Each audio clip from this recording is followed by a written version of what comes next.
দিল্লিতে প্রধানমন্ত্রী তথ্য উপদেষ্টা ডাক্তার জাহিদুর রহমানের সঙ্গে অনাকাঙ্ক্ষিত ঘটনায় ভারতের ভারপ্রাপ্ত হাইকমিশনার পাওয়ান বরেকে তলব করে তীব্র নিন্দা ও প্রতিবাদ জানিয়েছে ঢাকা। এর আগে অসৌজন্যমূলক আচরণের অভিযোগে রাষ্ট্রীয় সফর বাতিল করে ভারতের নয়াদিল্লির বিমানবন্দর থেকে কলম্বো হয়ে ঢাকায় ফিরেন প্রধানমন্ত্রী তথ্য উপদেষ্টা ডাক্তার জাহিদুর রহমান। সকাল 11:30টার দিকে হযরত শাহজালাল আন্তর্জাতিক বিমানবন্দরে পৌঁছান তিনি। ইন্ডিয়ান ওশেন ড্রিম অ্যাসোসিয়েশন সম্মেলনে যোগ দিতে তিনি ঢাকা থেকে দিল্লি গিয়েছিলেন প্রধানমন্ত্রী তথ্য উপদেষ্টা ডাক্তার জাহিদুর রহমান। তবে সেখানে অনাকাঙ্ক্ষিত পরিস্থিতির মুখোমুখি হন। পররাষ্ট্রমন্ত্রী ডক্টর খলিলুর রহমান জানিয়েছেন, পুরো ঘটনাটি অনাকাঙ্ক্ষিত ও দুঃখজনক। বাংলাদেশ ভারত সীমান্তে অবৈধ পুশিন, সীমান্ত হত্যা ও নির্যাতন বন্ধের দাবিতে রাজধানী শাহবাগে বিক্ষোভ কর্মসূচি পালন করেছে 11 দলের রাজনৈতিক জোট।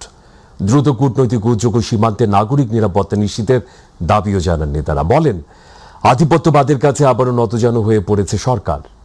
সাদিয়া হক মৌ জানাচ্ছেন বাকিটুকু। রাজধানীর শাহবাগে বাংলাদেশ ভারত সীমান্তে অবৈধ পুশ ইন, সীমান্ত হত্যা ও নির্যাতন বন্ধের দাবিতে বিক্ষোভ কর্মসূচি আয়োজন করে 11 দলীয় জোট। বিক্ষোভ কর্মসূচিতে অংশ নিয়ে জোটভুক্ত নেতারা সীমান্তে হত্যা ও নির্যাতনের ঘটনাগুলো বন্ধে কার্যকর পদক্ষেপ নিতে সরকারের প্রতি আহ্বান জানান। পররাষ্ট্রমন্ত্রী, স্বরাষ্ট্রমন্ত্রী পুশিন বন্ধ করতে না পারে, সীমান্ত হত্যা বন্ধ করতে না পারে, নাগরিকদের নিরাপত্তা না দিতে পারে, সীমান্তের নাগরিকদের উপর অত্যাচার বন্ধ করতে না পারে, তাহলে নাকে খত দিয়ে তাদের পদত্যাগ করা উচিত। বাংলার মাটিতে মোদি সনদে দেশ চলবে না, আধিপত্যবাদ চলবে না, হিন্দুত্ববাদী আগ্রাসন চলবে না। প্রকৃত স্বাধীনতা এবং সার্বভৌমত্ব অর্জনের আগ পর্যন্ত আমাদের লড়াই সংগ্রাম চলছে এবং চলবে ইনশাআল্লাহ। বাংলাদেশের পতাকাবাহী একজন ব্যক্তিকে এই অসম্মান করে ফেরত পাঠানো হয়েছে বলে আমরা বাংলাদেশের বর্তমান সরকার এবং ভারতবর্ষ যারা শাসন করছেন আপনাদেরকে স্মরণ করিয়ে দিতে চাই, আপনাদের দালাল দাস আওয়ামী ফ্যাসিবাদ বাংলাদেশে ফিরবে না। বাংলাদেশ বদলে গেছে, দাসত্বের শৃঙ্খল এই দেশের মানুষ ভেঙে ফেলেছে। সমাবেশে সরকারকে কূটনৈতিকভাবে আরও সক্রিয় হওয়ার আহ্বান জানিয়ে সীমান্তবর্তী জনগোষ্ঠীর নিরাপত্তা ও অধিকার নিশ্চিতের দাবি জানান বক্তারা। সীমান্তে যদি গুলি করে হত্যা করা হয়, সেটা যদি অপরাধের কারণে হয়, সেটাকে বর্ডার কিলিং বলা যাবে না, সীমান্ত হত্যা বলা যাবে না। ধিক্কার বাংলাদেশের এই প্রধানমন্ত্রীকে। প্রধান অতিথির বক্তব্যে জামায়াতে ইসলামের সেক্রেটারি জেনারেল মিয়া গোলাম পরোয়ার বলেন, আধিপত্যের বাদের কাছে আবারও নতজানু হয়ে পড়েছে সরকার। আমরা পরিষ্কার বলতে চাই, আমাদের বীর বিজিবির সৈনিকেরা সীমান্তে যে সাহসিকতার পরিচয় দিচ্ছেন, সীমান্তবর্তী প্রায় 32টি জেলার বীর জনগণ এই পুশিনকে তারা প্রতিরোধ করতে শুরু করেছেন। এ সময় ওসমান হাদির খুনিকে বাংলাদেশে ফিরিয়ে দেওয়ার দাবি জানান মিয়া গোলাম পরোয়ার। শহীদ ওসমান হাদির খুনি ফয়সালকে আপনি প্রশ্রয় দিয়েছেন, আমরা শহীদ ওসমান হাদির এই চত্বর থেকে ওসমান হাদির খুনিদের বিচার চাই। এর আগে বিকেলে প্রেস ক্লাবের সামনে জাতীয় সংসদে বোরকা হিজাব পরিহিত নারী এমপিদের উদ্দেশ্য করে পর্দা ও কুরুচিপূর্ণ বক্তব্যের প্রতিবাদে মানববন্ধন করে ঢাকা মহানগরী উত্তর বাংলাদেশ ইসলামী ছাত্রী সংস্থা। সাদিয়া হক মৌ, মাই টিভি, ঢাকা। সরকারের তোষামোদ নয়, সত্যকে সত্য হিসেবে জনগণের সামনে তুলে ধরতে গণমাধ্যমের প্রতি আহ্বান জানিয়েছেন প্রধানমন্ত্রী তারেক রহমান। সচিবালয়ে প্রধানমন্ত্রী কার্যালয়ে টেলিভিশন চ্যানেলগুলোর বার্তা প্রধানদের সঙ্গে বৈঠকে এই আহ্বান জানান তিনি। গণমাধ্যমের স্বাধীনতা, চাকরির নিরাপত্তা ও শিল্পের সংকটের নানা দিক উঠে এসেছে বৈঠকে। এর আগে প্রধানমন্ত্রীর সাথে যানজট নিরসন, ট্রাফিক ব্যবস্থাপনা আধুনিকরণ বিষয়ে বৈঠকে অংশ নেন সংশ্লিষ্টরা। আরও তথ্য মাহবুব সৈকতের। সচিবালয়ের নিজ কার্যালয়ে দেশের অনুমোদিত বিভিন্ন চ্যানেলের প্রধান নির্বাহী ও প্রধান বার্তা সম্পাদকের সঙ্গে বৈঠক করেন প্রধানমন্ত্রী। বৈঠক শেষে টেলিভিশন শিল্পের সংকট সমাধানে নানাবিধ বিষয় নিয়ে আলোচনার কথা জানান অংশ নেয়া গণমাধ্যমের প্রতিনিধিরা। তিনি বলেছেন যে ইতিবাচক যে কাজগুলো রয়েছে সেগুলো শুধু সরকারের স্বার্থে নয়, দলের স্বার্থে নয়, দেশের স্বার্থে গণমাধ্যম যাতে এই কাজগুলোকে সমর্থন করে, সহযোগিতা করে। একইভাবে মানুষের যে মূল্যবোধ, সামাজিক রাজনৈতিক মূল্যবোধ, সেই মূল্যবোধ সমুন্নত রাখার ক্ষেত্রে আমরা গণমাধ্যম হিসেবে যাতে তার পাশে থাকি। উনি আশা প্রকাশ করেছেন যে আমাদের যে টেকনিক্যাল ইস্যুগুলো নিয়ে আমরা কথা বলেছি, ওএস বোর্ড এবং বেতন কাঠামো, টেকনিক্যাল ইস্যু, ডিজিটালাইজেশন, এগুলো নিয়ে কাজ করছে তথ্য মন্ত্রণালয় এবং দ্রুত সমাধান হবে বলে উনি বিশ্বাস করেন। উনি একটা জিনিস শেষে বলেছেন যে আসুন আমরা সবাই দেশটার জন্য ভালো কিছু একটা করি। মানুষের আস্থা বাড়াতে দায়িত্বশীল ও বস্তুনিষ্ঠ সাংবাদিকতার উপর সরকার প্রধান তারেক রহমান গুরুত্বারোপ করেছেন বলে জানান প্রেস সেক্রেটারি আবু আবদুল্লাহ মোহাম্মদ সালেহ। মাননীয় প্রধানমন্ত্রী প্রত্যেকে একটা কথা বলেছেন, শুধুমাত্র রাজনীতির কথা না বলে আমাদের অর্থনীতি রয়েছে, সমাজনীতি রয়েছে, আমাদের মানবিক মূল্যবোধগুলো রয়েছে, এই বোধগুলো জাগিয়ে তোলা দরকার। এর আগে প্রধানমন্ত্রীর সাথে যানজট নিরসন ও ট্রাফিক ব্যবস্থাপনা আধুনিকীকরণ বিষয়ক বৈঠকে অংশ নেন সংশ্লিষ্টরা। যানজট নিরসনে প্রধানমন্ত্রী অস্থায়ী ডিপো তৈরির নির্দেশ দিয়েছেন বলে বৈঠক শেষে জানান ঢাকা সিটি কর্পোরেশনের প্রশাসকগণ। একটা সিদ্ধান্ত হয়েছে যে মহাখালী আন্তজেলা বাস সার্ভিসগুলো যেখানে রাস্তার উপরে থাকে, হয়তো বা আগের চেয়ে কিছুটা কমেছে, বাট পুরোপুরি রাস্তার উপরে যাতে না থাকে সেটার জন্য অন্যত্র কোথাও একটা ব্যবস্থা করার জন্য একটা নির্দেশনা দিয়েছেন। এর মধ্যে আরেকটা যেটা এক্সটেনশন হয়েছে যে সায়দাবাদে এক্সটেনশন কাঁচপুরে আমরা একটা আন্তঃজেলা টার্মিনাল আমরা করতে যাচ্ছি। সমস্ত বাসগুলো আসবে সেগুলো যাতে কাঁচপুরে তারা ল্যান্ড করতে পারে, ওইখান থেকে যাতে সিটি সার্ভিসের মাধ্যমে আসতে পারে। আরেকটা আমাদের গুলিস্তানের এই টার্মিনালটাকেও সরানোর জন্য আমাদের ডিসিশন হয়েছে। মাহবুব সৈকত, মাই টিভি, ঢাকা। 17 বছরে ফ্যাসিবাদী শাসনকে দীর্ঘায়িত করতে যারা ভূমিকা রেখেছে তাদের ক্ষমা করা যাবে না বলে মন্তব্য করেছেন সিনিয়র সম্পাদকরা। যাদের আত্মশুদ্ধি হবে তাদের ক্ষমার আওতায় আনলেও যারা জুলাই আন্দোলনকে সন্ত্রাসবাদের সাথে তুলনা করে হত্যাকে জায়েজ করেছিল তাদের শাস্তি চান তারা। তবে মতের ভিন্নতা থাকলেও সাংবাদিকদের ঐক্যবদ্ধ থাকার উপর জোর দিয়েছেন তথ্য সম্প্রচার মন্ত্রী জহিরুদ্দিন স্বপন। রাজধানীতে এডিটর্স কাউন্সিলের সেমিনারে এসব কথা বলেন বক্তারা। আরও একটি রিপোর্ট মাহবুব সৈকতের। বাকশালী শাসনে সংবাদপত্রের কালো দিবস উপলক্ষে ফ্যাসিবাদ মোকাবিলায় মিডিয়ার ব্যর্থতা শীর্ষক আলোচনা সভার আয়োজন করে নবগঠিত এডিটর্স কাউন্সিল। আমরা এখন পরিপূর্ণ স্বাধীন নই, সুস্থ, কিন্তু আমরা আগের চেয়ে অনেক স্বাধীনতা ভোগ করছি। আমরা পরিপূর্ণ স্বাধীনতা চাই। 17 বছর এদেশের মানুষকে সত্য জানতে দেওয়া হয়নি। আমরা বাংলাদেশের খবর, আয়নাগরের খবর পেয়েছিলাম বিদেশি পত্রিকায়। এটা আমাদের আলোচনায় অংশ নিয়ে বিগত 1.5 যুগে ফ্যাসিবাদী শাসনকে দীর্ঘায়িত করতে যে সকল গণমাধ্যম এবং গণমাধ্যম সম্পাদক এবং কর্মীরা ভূমিকা রেখেছেন তাদের শাস্তি চান আলোচকগণ। 16 বছরের পচা দুর্গন্ধময় ফ্যাসিবাদ 2.0 প্রতিষ্ঠা করা জার্নালিজমকেও ভুলি নাই। আমরা আশা করব যে ফ্যাসিবাদ কায়েমের আবার সেই অপচেষ্টায় নিয়োজিত হবেন না। এখনো যেসব মিডিয়া আছে তার অধিকাংশ মিডিয়ায় ওই ফ্যাসিবাদীদের টাকায় লগ্নি করা আছে এবং তাদের মিডিয়ায় আমাদেরকে চাকরি করতে হচ্ছে। রাজধানীতে চলচ্চিত্র ও প্রকাশনা অধিদপ্তরের অডিটোরিয়ামে আলোচনা সভায় সভাপতির বক্তব্যে আমার দেশ সম্পাদক মাহমুদুর রহমান বিপদগামীদের আত্মশুদ্ধির পরামর্শ দেন। যারা ফ্যাসিবাদ কায়েমে সহযোগিতা করেছেন তারা যদি ঐক্যে আসতে চান, ঐক্যে আমাদের আপত্তি নাই, কিন্তু তাদের আত্মশুদ্ধি করে আসতে হবে। তাদের বুঝতে হবে যে তারা কি সর্বনাশ দেশের করেছিলেন। আর যারা হত্যাকাণ্ডের সাথে যুক্ত, যারা হত্যাকাণ্ডকে জায়েজ করেছেন, জুলাই বিপ্লবের আমাদের ছেলে মেয়েদের হত্যাকে যারা গণহত্যাকে যারা জায়েজ করেছেন, তাদেরকে ঐক্যের মধ্যে নেয়ার কিন্তু কোনো সুযোগ নাই। সাংবাদিকদের জন্য স্বাধীন কমিশন গঠনের প্রচেষ্টার কথা জানিয়ে ভিন্ন মতের প্রতি সরকারের সহনশীলতার কথাও জানান তথ্যমন্ত্রী। এই পেশা রাজনৈতিক দায়িত্বের মতোই তেমন একটি পেশা যা প্রতিদ্বন্দ্বিতায় লিপ্ত থাকবে মতাদর্শের সঙ্গে, কিন্তু একই সঙ্গে দেশ এবং মানবতার সমৃদ্ধির লক্ষ্যে একটা ঐক্যবদ্ধতা চর্চা করবে। স্বাধীন গণমাধ্যম বিকাশে সরকার সব ধরনের সহযোগিতা করবে বলেও জানান জহিরুদ্দিন স্বপন। মাহবুব সৈকত, মাই টিভি, ঢাকা। দুবাইয়ে আটক সাবেক আইজিপি বেনজির আহমেদকে সর্বোচ্চ কঠোর বিচারের মুখোমুখি করা হবে বলে জানিয়েছে আন্তর্জাতিক অপরাধ ট্রাইব্যুনালের chief prosecutor Aminul Islam.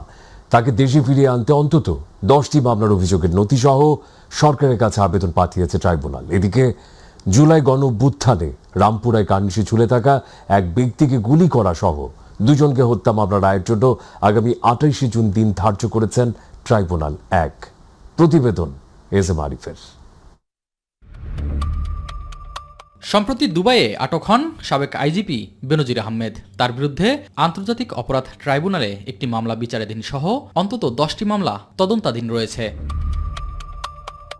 Chief prosecutor Aminul Islam জানান, ইতিমধ্যে বেনজির আহমেদকে দেশে ফিরিয়ে আনতে সরকারের কাছে আবেদন জানিয়েছে ট্রাইব্যুনাল। তিনি যখন র্যাবের প্রধান ছিলেন তখন গুমের সাথে যেগুলো অলরেডি চলমান আছে তার মধ্যে বিচার চলছে। তিনি শাপলা চত্বরের মামলায় অন্যতম কুশীলব ছিলেন আসামি। তার বিরুদ্ধে আমাদের তদন্ত প্রায় শেষ পর্যায়ে। তার বিরুদ্ধে চট্টগ্রামের একরাম কমিশনার যে হত্যাকাণ্ড, তার সাথে তার সরাসরি সম্পৃক্ততা ছিল, সেখানেও তিনি আছেন।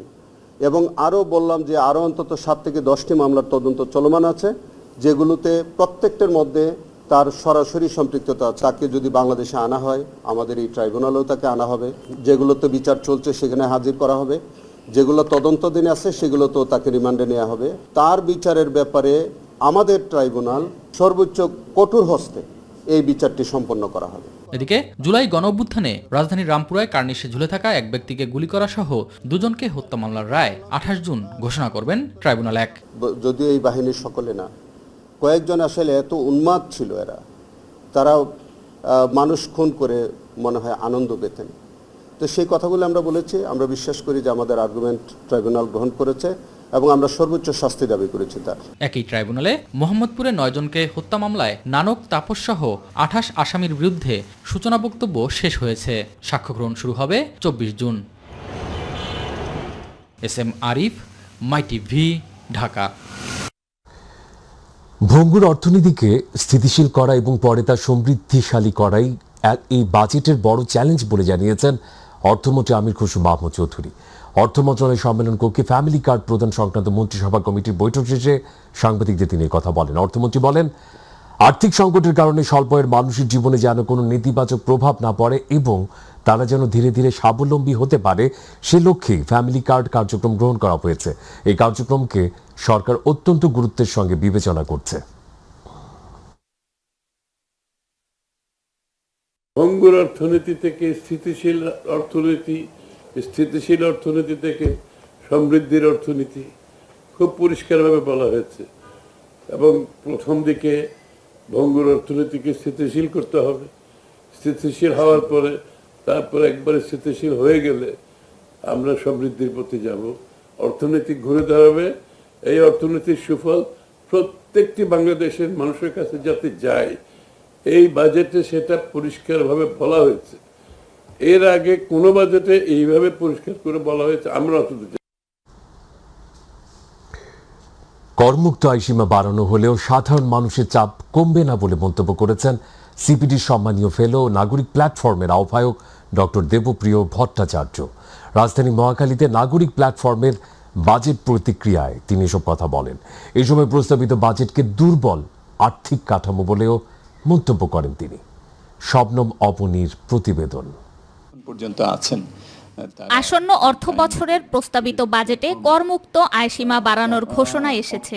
তবে এ উদ্যোগ সাধারণ মানুষের বাস্তব অর্থনৈতিক চাপ কমাতে কতটা কার্যকর হবে তা নিয়ে প্রশ্ন তুলেছে centre for policy dialogue CPD. রাজধানীর মহাখালীতে আয়োজিত বাজেট প্রতিক্রিয়া অনুষ্ঠানে সিপিডির সম্মানীয় ফেলো ও নাগরিক প্ল্যাটফর্মের আহ্বায়ক ডক্টর দেবপ্রিয় ভট্টাচার্য বলেন, করমুক্ত আয়সীমা বৃদ্ধি ইতিবাচক পদক্ষেপ হলেও উচ্চ মূল্যস্ফীতির বাস্তবতায় এর প্রভাব সীমিত থাকতে পারে। পিছিয়ে থাকা মানুষের পক্ষে যে সমস্ত পদক্ষেপের কথা ঘোষণা করেছে সেগুলো আমরা মূল্যায়নের ভিতরে নিয়ে আসব। সেহেতু আমরা যেটা বলতে চাচ্ছি, আগে বাজেটের পরে সবাই ঘরে ফিরে যেত, আমরা এবার ঘরে ফিরে যাব না। এবার আমরা সকলে মিলে যেটুকু পাওয়ার সেটুকু আদায় করে নেওয়ার চেষ্টা করব। পাশাপাশি প্রতি 3 মাস অন্তর বাজেট বাস্তবায়নের অগ্রগতি সংসদে উপস্থাপনের পরামর্শ দেয়া হয়। একই সঙ্গে বিশ্বাসযোগ্য রিয়েল টাইম তথ্য ও উপাত্ত জনসাধারণের জন্য উন্মুক্ত করার দাবি জানানো হয়। 3 মাস পর পর অর্থমন্ত্রীকে সংসদে বিবৃতি দিতে হবে এই মুহূর্তে অর্থনৈতিক পরিস্থিতি এবং বাজেট বাস্তবায়নের উপরে এই প্রচলনে ফিরে আসতে হবে। অর্থনৈতিক চ্যালেঞ্জ মোকাবেলায় শুধু বাজেট ঘোষণা নয়, বাস্তবায়ন ও তথ্যভিত্তিক মূল্যায়নেও গুরুত্ব দেওয়ার আহ্বান জানিয়েছেন আলোচকরা।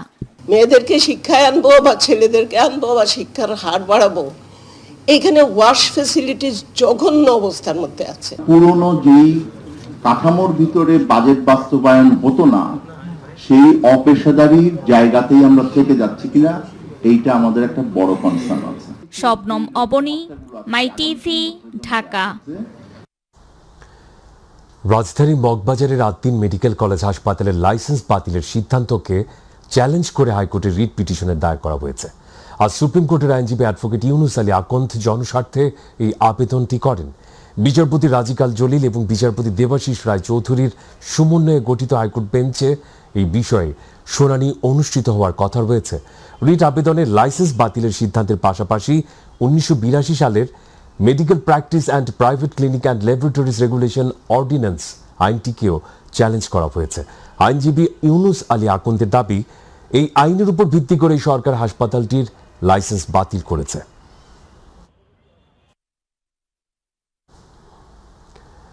স্বাস্থ্যমন্ত্রী সর্দার মোহাম্মদ শাখাওয়াত হোসেন বলেছেন, আদ্দিন হাসপাতাল বন্ধ করে দেওয়া হলেও আদ্দিন উইমেন্স মেডিকেল কলেজ বন্ধ করা হয়নি।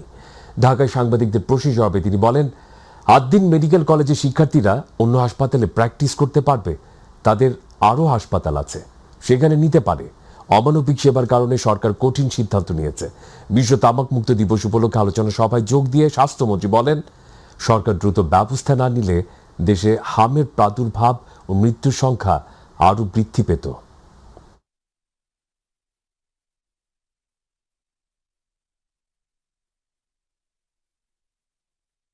এখনো হামে আক্রান্ত হচ্ছে, কারণ এটা একবারে একদিনে শেষ হবে না, এটা স্ট্যাটিক। বাট একটা জিনিস খেয়াল করবেন, ইট ইজ নট ক্রসিং 1100। পরশুদিন 700-তে এসেছে, আবার কালকে 1000-এ উঠেছে।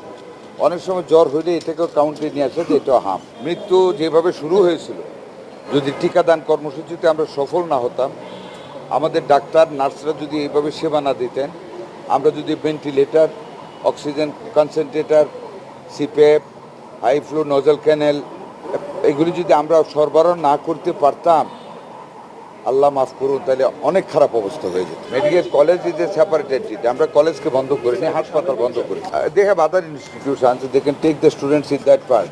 অন্য হাসপাতাল তারা নিয়ে ট্রেনিং দেওয়া হতে পারে। জাপানের টোকিওর নারিতা রোডে বিমান বাংলাদেশ এয়ারলাইন্সের সরাসরি ফ্লাইট আগামী 27 জুলাইয়ের মধ্যে পুনরায় চালুর আশা করছে সরকার। জাপানের বেসামরিক বিমান চলাচল কর্তৃপক্ষের প্রয়োজনীয় নিরাপত্তা নিরীক্ষা ও আনুষ্ঠানিকতা সম্পন্ন করতে অতিরিক্ত সময় লাগায় পূর্ব ঘোষিত 30 জুনের সময়সীমা পিছিয়ে গেছে। সচিবালয় সংবাদ সম্মেলনে তথ্য জানান বিমানমন্ত্রী আফরোজা খানম। বিমানমন্ত্রী বলেন, প্রবাসীদের ভ্রমণকে আরও আরামদায়ক ও স্বস্তিদায়ক করতে সরকার কাজ করছে। বিশ্বের বিভিন্ন দেশ থেকে সরাসরি ফ্লাইট চালুর চাহিদা বাড়ছে এবং বিমান বাংলাদেশ এয়ারলাইন্সের প্রতি যাত্রীদের আগ্রহ বৃদ্ধি পেয়েছে।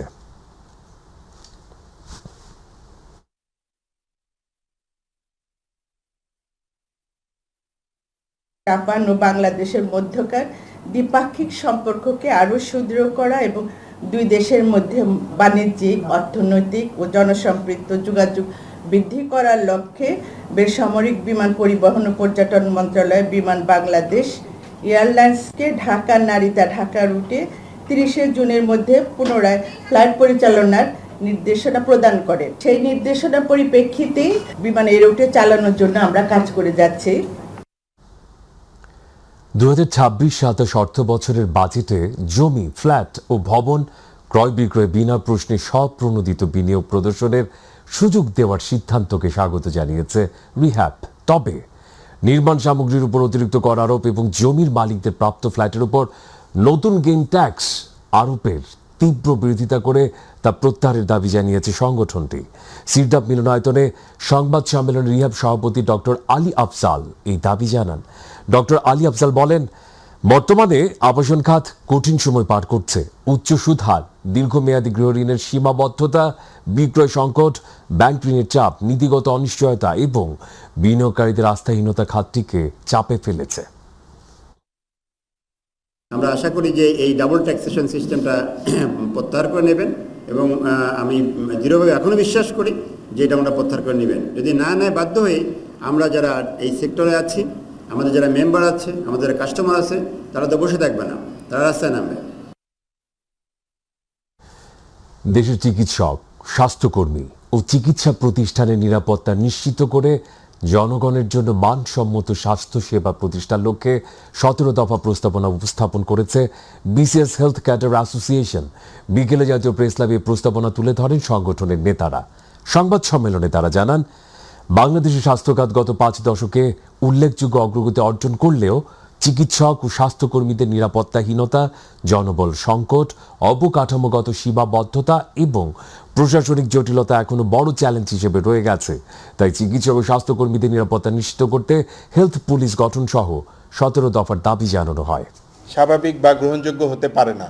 রোগী এবং স্বজন সকলের জন্য নিরাপদ, শৃঙ্খলাপূর্ণ ও সম্মানজনক হাসপাতালে পরিবেশ নিশ্চিত করা রাষ্ট্র ও সংশ্লিষ্ট সকল পক্ষের যৌথ দায়িত্ব। সরকার প্রতিটি উপজেলা হাসপাতালে 10 জন করে আনসার নিয়োগ দেওয়ার সিদ্ধান্ত নিয়েছে। এজন্য সরকারের প্রতি ধন্যবাদ জানাচ্ছি। চিকিৎসক ও চিকিৎসালয়ের নিরাপত্তা এবং দেশের আপামর জনগণের মানসম্মত চিকিৎসা সেবা নিশ্চিত করার লক্ষ্যে স্বাস্থ্য ও পরিবার কল্যাণ মন্ত্রণালয়ের নিকট একটি সমন্বিত 17 দফা প্রস্তাবনা উপস্থাপন করছে। বিশ্ব রক্তদাতা দিবস 2026 উপলক্ষে রবিবার আকিস হাউসে আকিস মনোরা ট্রাস্টের উদ্যোগে ব্লাড গ্রুপিং ও স্বেচ্ছায় রক্তদান কর্মসূচি অনুষ্ঠিত হয়। অনুষ্ঠানে নিরাপদ রক্ত সংগ্রহ এবং মানবিক সেবামূলক কার্যক্রমকে আরও গতিশীল করার লক্ষ্যে আনুষ্ঠানিকভাবে আকিস ওয়েলবিং ব্লাড ব্যাংক ক্লাবের উদ্বোধন করা হয়। কর্মসূচিটির উদ্বোধন করেন আকিস মনোরা ট্রাস্টের প্রতিনিধিবৃন্দ। এ সময় আকিস ভেঞ্চার গ্রুপের deputy managing director Sajmin Sultana উপস্থিত ছিলেন। এছাড়াও বাংলাদেশ রেড ক্রিসেন্ট সোসাইটির প্রতিনিধি সহ আকিস মনোরা ট্রাস্ট ও আকিস ভেঞ্চার গ্রুপের ঊর্ধ্বতন কর্মকর্তারা অনুষ্ঠানে উপস্থিত ছিলেন। আকিস ওয়েলবিং ব্লাড ব্যাংক ক্লাবের কার্যক্রম প্রাথমিকভাবে আকিস ভেঞ্চার গ্রুপের কর্মীদের অংশগ্রহণের মাধ্যমে শুরু হয়। প্রবাসের খবর।